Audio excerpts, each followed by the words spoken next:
toujours, on explique maintenant deux notions importantes dans le cours de la transmission de l'information héréditaire par la reproduction sexuée.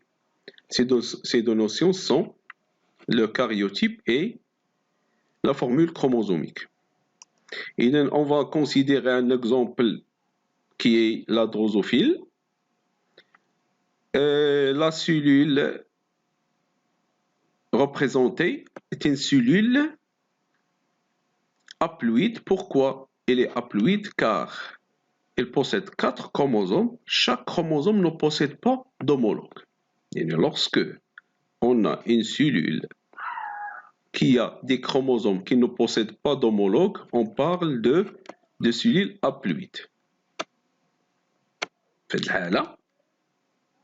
Chaque chromosome n'a pas d'homologue. Et dans ce cas, je parle d'une cellule haploïde. Il y a la formule chromosomique sous forme de n égale à 4. Et pourquoi n? Car chaque chromosome n'a pas d'homologue.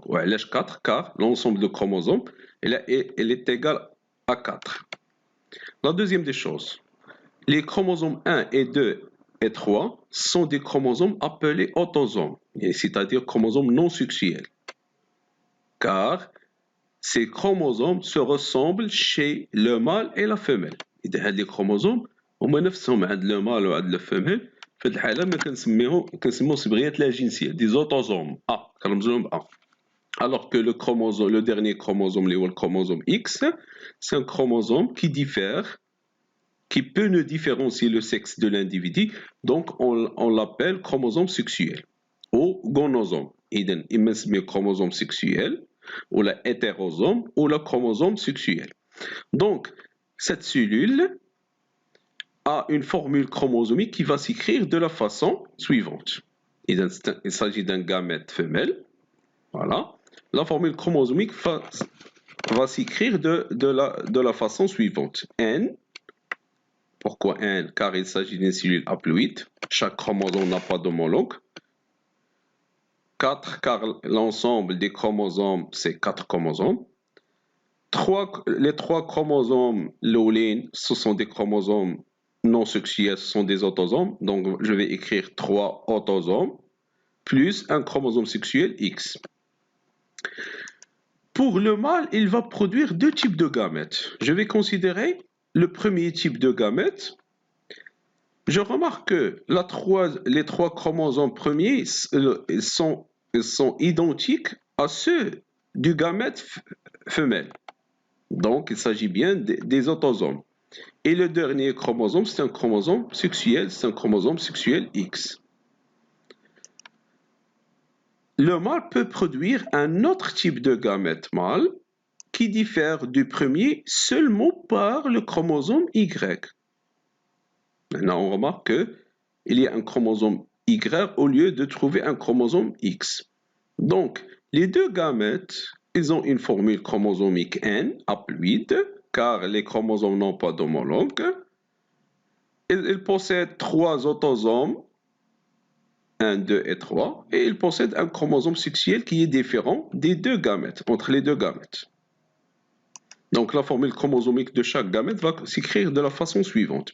Pour le premier gamète mâle, je vais écrire N égale à 4, il y a une cellule haploïde qui possède 4 chromosomes, 3 autosomes plus un chromosome sexuel X. Pour le deuxième gamète mâle, la formule chromosomique va s'écrire de la façon N égale à 4 égale à 3A, 3 autosomes, plus Y.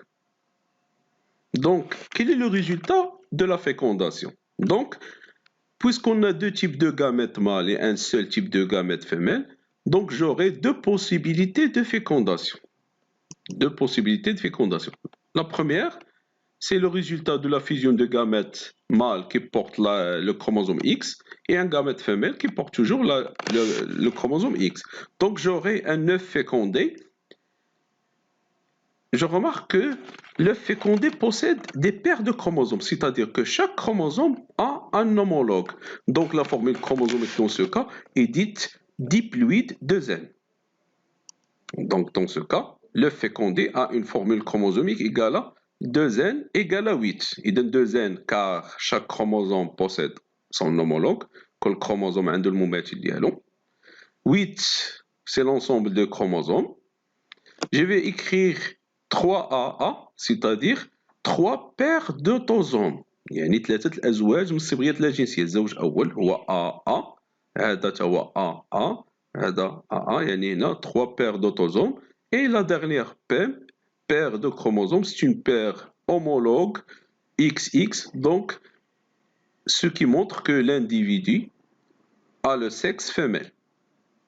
Donc, cette écriture, c'est la formule chromosomique d'un œuf fécondé d'une femelle. Et cette représentation, c'est le karyotype d'un œuf fécondé femelle. Le deuxième cas de fécondation va nous donner une cellule qui ressemble à la première cellule, mais il diffère seulement par la dernière paire, qui est la paire XY. Et dans ce cas, j'ai un karyotype d'un œuf fécondé d'un mâle de drosophile.